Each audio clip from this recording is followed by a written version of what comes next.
Unlock the power of professional networking and customer connection by creating your official Twitter business account today.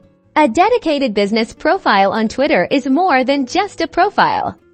It's your digital storefront, brand ambassador, and direct line to your audience. It offers tools for advanced analytics, showcases your expertise, and provides a professional platform for brand messaging, ultimately driving growth and building customer loyalty. Let's get started by heading to Twitter.com and clicking the Sign Up button. We'll need to provide some basic information like your name, email, and a strong password.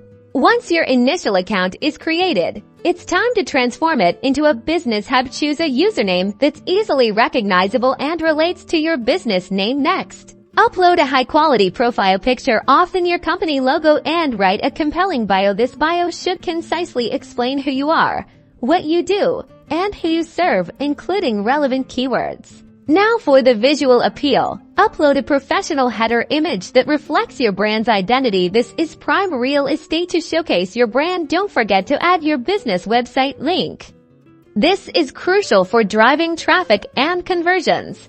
To unlock business-specific features, go to your settings, find the account overview section, and select the option to switch to professional account. You might be prompted to categorize your business. With your business account set up, it's time to optimize for engagement. Regularly share valuable content, industry insights, and company updates. Use relevant hashtags to increase discoverability and join conversations. Utilize the analytics tools to understand what resonates with your audience. Track your performance and refine your strategy for maximum impact. By consistently engaging, sharing, and analyzing, you'll build a robust online presence, foster meaningful customer relationships, and drive your business forward on the platform. Start creating your professional Twitter presence today.